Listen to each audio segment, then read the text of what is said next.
আজকে আমরা অঙ্কের যে চ্যাপ্টারটা করব সেটা হচ্ছে সংখ্যা পদ্ধতি। সংখ্যা পদ্ধতির মধ্যে এই যে স্বাভাবিক সংখ্যা, পূর্ণ সংখ্যা, মূলদ সংখ্যা, এই ধারণাগুলো না থাকলে আমরা অঙ্ক করতে অসুবিধা হবে আমাদের। স্বাভাবিক সংখ্যার মধ্যে কি কি হবে? 1, 2, 3, 4 আমরা যতদূর পর্যন্ত লিখতে পারবো। পূর্ণ সংখ্যার মধ্যে 0, 1, 2, 3, 4। এরপরে শূন্যটা কিন্তু পূর্ণ সংখ্যার মধ্যে পড়ে, কিন্তু স্বাভাবিক সংখ্যার মধ্যে পড়ে না। তাহলে এই দুটোর মধ্যে পার্থক্য এটাই যে পূর্ণ সংখ্যাতে শূন্য আছে। হ্যাঁ, অনেক সময় দেয় যে শূন্য পূর্ণ সংখ্যা না স্বাভাবিক সংখ্যা না অমূলদ সংখ্যা, এরকম আসে। তো এটা কি হবে? পূর্ণ সংখ্যা হবে, উত্তরটা পূর্ণ সংখ্যা হবে। আচ্ছা, মূলদ সংখ্যা যদি বলে যেই সংখ্যাকে আমরা লব বাই হর এই আকারে প্রকাশ করতে পারি। যেমন আমি যদি এখানে লিখি √4 মানে হচ্ছে √2 × 2, তার মানে এই দুটোর মধ্যে থেকে একটা 2 আসবে, তার মানে √4 এর মান হচ্ছে 4। এরপরে তাহলে আমি এটা লিখতে পারি উদাহরণ হিসেবে। আর কি লিখতে পারি? √9, √16, কারণ এগুলোর প্রত্যেকটার মান আছে। √4 এর মান হচ্ছে 2, √9 এর মান হচ্ছে 3, √16 এর মান হচ্ছে 4। এইভাবে মান আছে। তার মানে এটা যেটা 2 মান বেরোচ্ছে, আমরা 2টাকে 2/1 লিখতে পারি, অর্থাৎ লব বাই হর কিন্তু লিখতে পারছি, তাই না?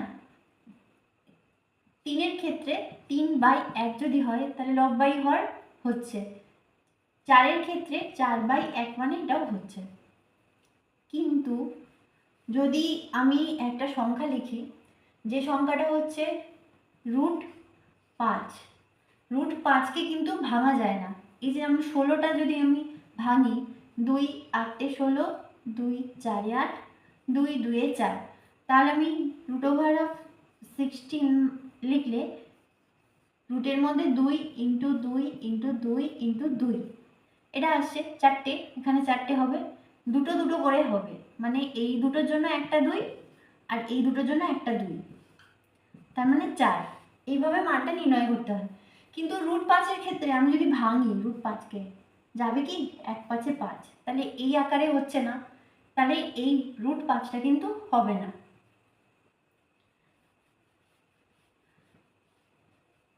অমূলদ সংখ্যার ক্ষেত্রে লব বাই হর এই আকারে প্রকাশ করা যায় না।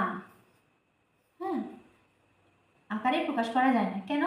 এই যে যেটা আমি মাত্র বললাম, √5, √6, √7, √10, এগুলোকে আমি কখনোই এইভাবে প্রকাশ করতে পারবো না, মানে লব বাই হরে। যেমন √5 এর মানটা কত? √5কে যদি ভাঙি আমি, মানে এটা ভাঙা যাবে না আর কি। √6 এটাও ভাঙা যাবে না, √7 এটা মনে হচ্ছে যে √6টা তো √2 × 3 করা যাবে, তাই না? কিন্তু একটা জিনিস দেখো, এইখানটায় যখন 16টা ভাঙছিলাম আমি, 2 8 16, 2 4 8, 2 2 4, তখন একই রকম সংখ্যা থেকে আসছিল। মানে 5 × 5 যদি হয় √এর মধ্যে, তখন আমি একটা 5 নিতে পারবো।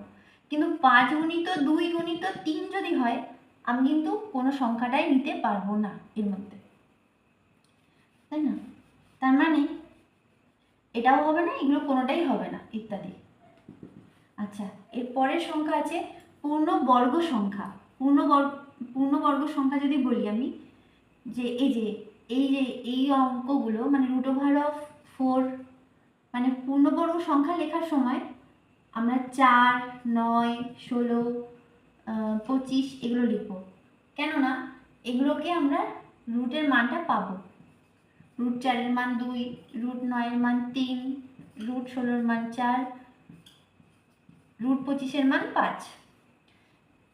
এটা কখন কাজে লাগে? যদি বললো যে 18, 36, 72, 96 এর মধ্যে কোন সংখ্যাটা অমিল রয়েছে, কোন সংখ্যাটা, তাহলে কি হবে? দেখো, সবগুলোই কিন্তু 3 দিয়ে ভাগ যায়, তাই না? সবগুলোই কিন্তু 3 দিয়ে ভাগ যায়। তাহলে আমি আলাদা কি করে করব? তখন আমাকে দেখে বুঝতে হবে এই যে 36টা পূর্ণবর্গ। কিভাবে? 36টাকে ভাঙো, 2 18 36, 2 9 18, 3 তিরিকে 9, এই যে দুটো 2 এর জন্য একটা 2, দুটো 3 এর জন্য একটা 3, তাহলে root over of 2 into 2 into 3 into 3, মানে হচ্ছে এটার জন্য 2, এটার জন্য 3, 3 দুগুণে 6, 6 6 36, এইভাবে রুটের মানটা বার করতে হয়। তখন উত্তরটা কি হবে না 36। এই জন্য পূর্ণবর্গ সংখ্যা এগুলোর ধারণাটা থাকা খুব দরকার, নাহলে অঙ্ক করতে গেলেও বুঝতে পারা যাবে না। আচ্ছা, দশমিক সংখ্যা যদি বলে তাহলে যে কোনো দশমিক সংখ্যা 0.01, 0.02, 0.03, 0.5, 0.2, এই টাইপের যত দশমিক দেওয়া আছে সেগুলো। এবার যদি আমার কাছে কোনো মানে থাকে, ভগ্নাংশ থাকে, যেমন হচ্ছে 10/3, তাই তো। এবার আমি এটাকে যদি বলি দশমিক সংখ্যায় রূপান্তর করো, তখন আমাকে কি করতে হবে? 10কে 3 দিয়ে ভাগ করতে হবে। 3 তিরিকে 9, 1 0 করতে 0, 3 3 9, মানে এটা হয়েই যাবে। হ্যাঁ, মানে এটা 3 3 3 3 হয়ে যাবে। তো আমি 3.33 পর্যন্ত মানটা লিখব। তার মানে কি লিখব? 10/3কে যদি বলে দশমিক সংখ্যায় প্রকাশ করো, কি লিখব? 3.33। যদি 50/3কে যদি বলে, 50/7কে যদি বলে দশমিক সংখ্যায় রূপান্তর করো, তখন কি করতে হবে? 50কে 7 দিয়ে ভাগ করতে হবে। 7 7 49, 1.0, 7 1 7, 3 পড়ে থাকে, 3 এই 7 7 4 28, তাহলে 2, এরকমভাবে মানগুলো আসবে। মানগুলো নির্ণয় করতে দেয় অনেক সময়। এবার আছে ধনাত্মক সংখ্যা। আমরা যদি শূন্যকে নিউট্রাল ধরি তাহলে কি হবে? গ্রাফ কাগজে 1 2 3 4 5 6, 1 2 3 4 5 6, -1 -2 -3 -4 -5 -6, আর এদিকে কি লিখি? 0 1 2 3 4 5 6, এইদিকে যতগুলো আছে এগুলো হচ্ছে ধনাত্মক বা পজিটিভ সংখ্যা, আর এটা কি আছে? ঋণাত্মক বা নেগেটিভ সংখ্যা। এখানে ওটাই বলেছে, ধনাত্মক সংখ্যা যদি বলে তাহলে আমাদের কি উদাহরণ হবে? 1 2 3 4 5 যত পর্যন্ত আমরা লিখতে পারবো, তাই না? 1 2 3 4 5। ঋণাত্মক সংখ্যা এইগুলোরই মতো উল্টো দিকে যেগুলো ছিল, মানে মাইনাস দিয়ে, -1 -2 -3 -4। আচ্ছা, এখানে আরেকটা কথা, যদি বলে -2 বড় না -3 বড়, এই ক্ষেত্রে যখন আমরা এটা সলভ করব, এমনি সময় কি হতো? যদি 2 আর 3 বলতো তাহলে 3 বড় হতো, কিন্তু যেহেতু মাইনাস আছে তাই -2টা বড় হবে। ঠিক আছে, তাহলে -2 আর -3 মধ্যে বড় কোনটা? -2, এটা হবে উত্তর। এটা প্লাসের ক্ষেত্রে যা হয়, মাইনাসের ক্ষেত্রে যখন হবে উল্টে যাবে। হ্যাঁ, মাইনাসের ক্ষেত্রে উল্টে যাবে। এই সময়টা অনেক সময় ভুল হয় আমাদের এইসব অঙ্কে, যে -2 -3, তাহলে কোনটা বড়? তাহলে হচ্ছে -2টা বড়, -3টা ছোট। ক্ষুদ্রতম সংখ্যা যদি বলি আমরা, ক্ষুদ্রতম সংখ্যা মানে শূন্যকে বাদ দিলে ক্ষুদ্রতম সংখ্যা কত? 1, তাই না? যদি 1 অঙ্কের ক্ষুদ্রতম সংখ্যা বলে তাহলে একটা 1 হবে। যদি বলে 2 অঙ্কের ক্ষুদ্রতম সংখ্যা, তাহলে আমরা যদি 1 2 3 4 5 6 7 8 9 10 লিখি, তাহলে এই পর্যন্ত 1 অঙ্কের সংখ্যা হচ্ছে, তাই না? 9 পর্যন্ত। 2 অঙ্কের ক্ষুদ্রতম সংখ্যা তাহলে কত হচ্ছে? 10 হচ্ছে। এটা কিন্তু 11 হবে না, কত হবে? 10। এইভাবে মনে রাখতে হবে যে 9 তো 1 অঙ্কের সংখ্যা, তাই না? তাহলে 10 যখনই হচ্ছে তখন তাহলে ওটা 2 অঙ্কের সংখ্যা হয়ে যাচ্ছে। তার মানে প্রথম যে 2 অঙ্কের সংখ্যাটা সেটা হচ্ছে 10 হবে।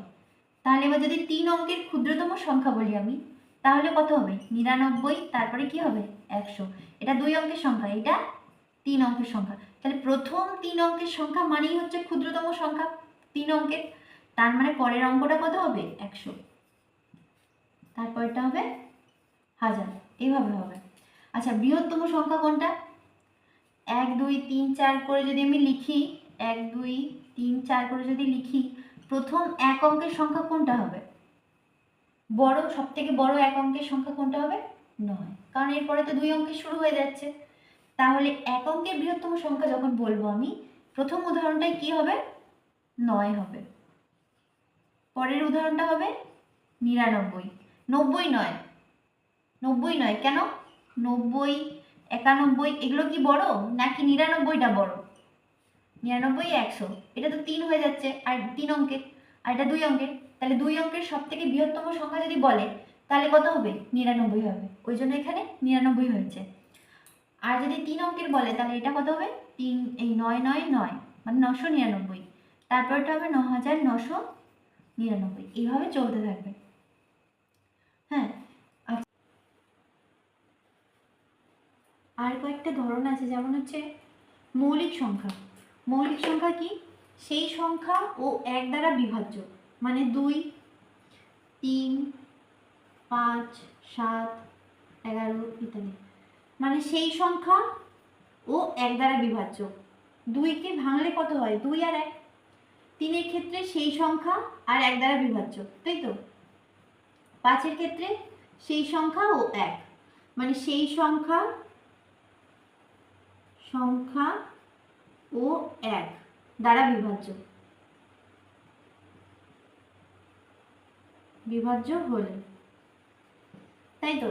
আর যৌগিক সংখ্যা কি?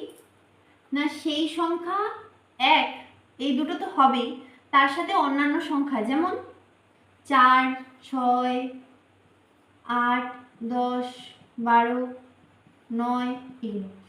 এরপরে 4কে যদি ভাঙে, 2 2 4, মানে 4কে কি কি দিয়ে ভাঙা যাচ্ছে?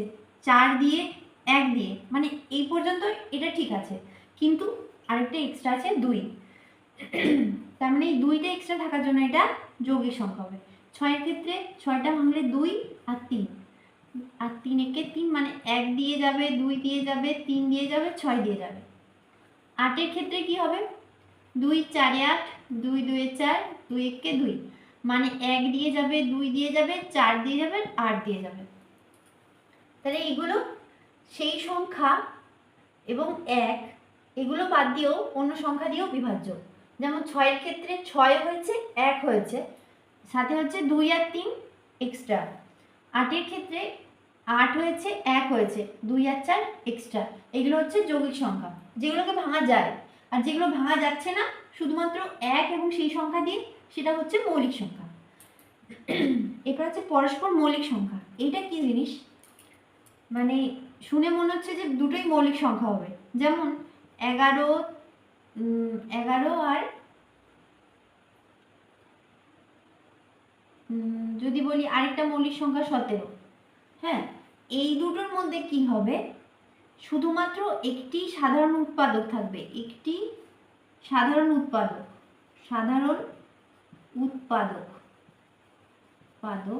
আর সেটা হবে কত? 1। তার মানে হচ্ছে, মানে 11কে কখনোই অন্য সংখ্যা দিয়ে ভাঙা যাবে, মানে ভাঙা গেলে হবে না। 11 আর 17কে, এখানে যদি 11 আর 121 হতো, তখন 11কে ভাঙলে কি হবে? 1 আর 11, আর 121কে ভাঙলে কি হবে? 1 11 121, তাই তো? তাহলে এখানে দুটো সাধারণ উৎপাদক হচ্ছে 11 আর 1। এর ক্ষেত্রে কিন্তু এটা পরস্পর মৌলিক সংখ্যা হচ্ছে না। এইটা কিন্তু হচ্ছে যখন একটি সাধারণ উৎপাদক, আর সেটা কি হবে? 1 হবে। মানে যদি 11 13 হয়, তাহলে 11কেও ভাঙলে কি কি আসছে? 1 আর 11। 13কে ভাঙলে 1 আর 13, তাহলে সাধারণ উৎপাদক মানে কমন যেটা, সেটা কি আসছে? 1 আসছে। তার মানে 11 13 হবে। কিন্তু যদি বলা যায় যে 22 আর 39, এটা কি হবে? মৌলিক, পরস্পর মৌলিক সংখ্যা মানে কিন্তু দুটোই মৌলিক হবে তার কোনো মানে নেই। একটা মৌলিক, একটা যৌগিক, বা দুটো যৌগিকও হতে পারে, কিন্তু একটাই কন্ডিশন, সেটা হচ্ছে, মানে একটাই শর্ত, সেটা হচ্ছে একটি সাধারণ উৎপাদক, সেটা কত হবে? শুধুমাত্র 1। এর ক্ষেত্রে কিন্তু 22কে কি কি দিয়ে ভাঙা যাচ্ছে? 1 2 11 আর 22। আর এর ক্ষেত্রে 1 3 13 39, কমন কোনটা আছে? 1। এটার কমন কোনটা আছে? 1। তার মানে এই দুটো পরস্পর মৌলিক সংখ্যা, কিন্তু এই দুটো কিন্তু আলাদা আলাদাভাবে মৌলিক নয়, তাই না? এই কনসেপ্টটা মাথায় রাখতে হবে যে পরস্পর মৌলিক বলেছে মানে দুটোই মৌলিক হবে, বা একটা মৌলিক হবে, নাও হতে পারে। দুটোই যৌগিক, যেমন এটাও যৌগিক, এটাও যৌগিক। এটাকেও এতগুলো সংখ্যা দিয়ে ভাঙা যায়, এটাকেও এতগুলো সংখ্যা দিয়ে ভাঙা যায়। শুধু কি মিলটা কোথায়? এই 1-এর মধ্যে মিল আছে। এটাই হচ্ছে পরস্পর মৌলিক সংখ্যা।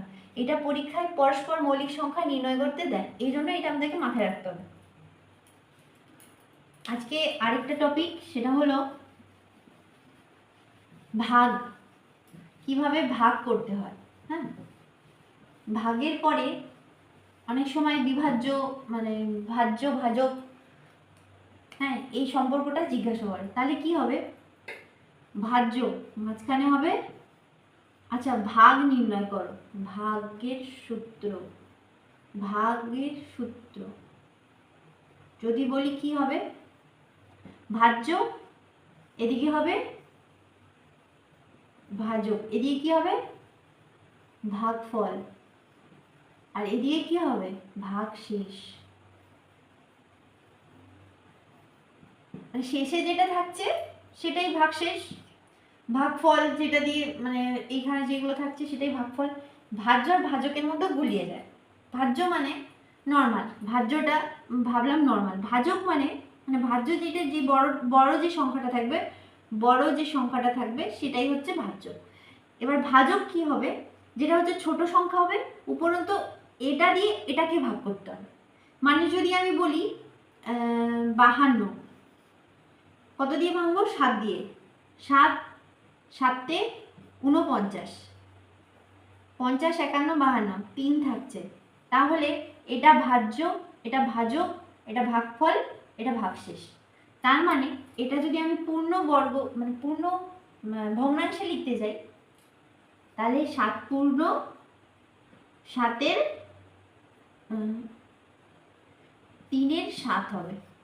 এটাকে দেখতে হবে ঠিক আছে নাকি। 7 7 49 আর 3-এ 52, 52/7, এটাই তো তাই, 52/7। হ্যাঁ, এটা দেখে নিতে হবে একবার করে যে আমি যেটা করলাম সেটা ঠিক আছে নাকি। তাহলে এটা সূত্রটা কি হবে? ভাজ্য সমান ভাজক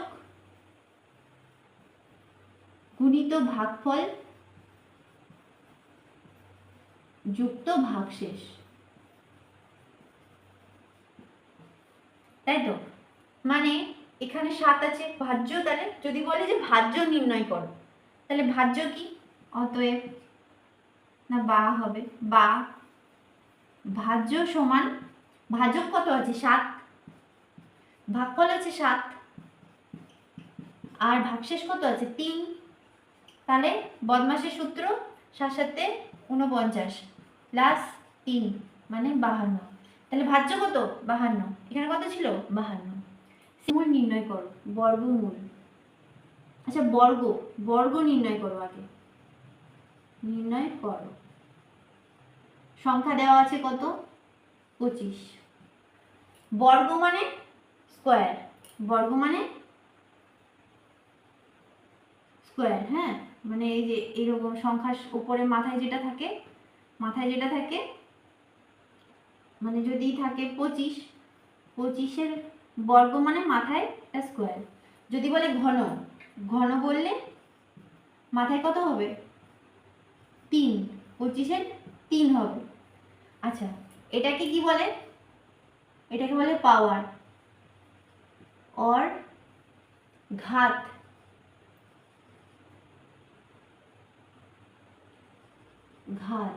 অথবা টু দি পাওয়ার, হ্যাঁ এরকম বলে। তাহলে এখানে বলছে বর্গ নির্ণয় করো, আর 25 দিয়েছে যদি দেয়, তাহলে 25-এর বর্গ বলেছে স্কোয়ার করে দেবো। মানে এখানে যত হবে তত বার লিখতে হবে, 25 গুণিত 25। যদি ঘন বলতো 3, যদি হতো ঘন মানে 3, তাহলে 25-কে কবার লিখতে হবে? 3 বার। 25 গুণিত 25 গুণিত 25, এবার ক্যালকুলেশন করলে যেটা আসবে সেটা। এটা কত আসবে? 25 গুণিত 25 625। তাহলে এটার উত্তর কি হবে? 625। এবার যদি বলে বর্গমূল নির্ণয় করো, আচ্ছা বর্গমূলটা নিচেই লিখিয়ে দিই তাহলে মানে সুবিধা হবে। বর্গমূল নির্ণয় করো, হ্যাঁ সংখ্যা দেওয়া হলো, আচ্ছা 125 যদি হয়, যদি বলে বর্গমূল নির্ণয় করো 125, 125কে আমি কি করতে হবে, 125কে সিঁড়ি ভাঙা করে দিতে হবে। সিঁড়ি ভাঙা পদ্ধতি, 5 দুগুণে 10, 5 5-এ 25, 5 5-এ 25, না 25, 5 5-এ 25, এটাও তো যাচ্ছে না।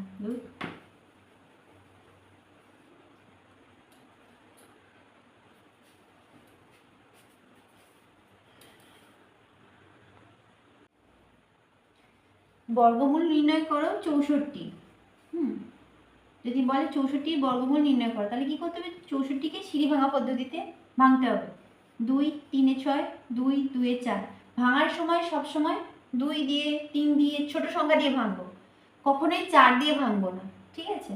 2 32, তাহলে 2 16, 2 8-এ 16, 2 4-এ 8, 2 2-এ 4, ঠিক আছে। তাহলে 64 সমান √64 সমান 2 গুণিত 2 গুণিত 2 গুণিত 2 গুণিত 2 গুণিত 2, তাহলে 6টা 1 2 3 4 5 6, তাহলে প্রত্যেক দুটোর জন্য একটা আসবে, প্রত্যেক দুটোর জন্য একটা, প্রত্যেক দুটোর জন্য একটা, তার মানে 2 গুণিত 2 গুণিত 2, তাহলে 2 2 4, 4 দুগুণে 8, তাহলে উত্তর কি হবে, 8 হবে। পরীক্ষার সময় এগুলো আসে, ছোট ছোট অঙ্কের মধ্যে হয়তো মানে দরকার হলে বর্গমূল করার, বর্গ করার, তখন এই পদ্ধতিতে বর্গ আর বর্গমূল করতে হবে। আজকে এখানেই মানে শেষ করলাম, এরপরে প্র্যাকটিস সেট করাবো, তখন এই ব্যাপারগুলো আরও ক্লিয়ার হয়ে যাবে।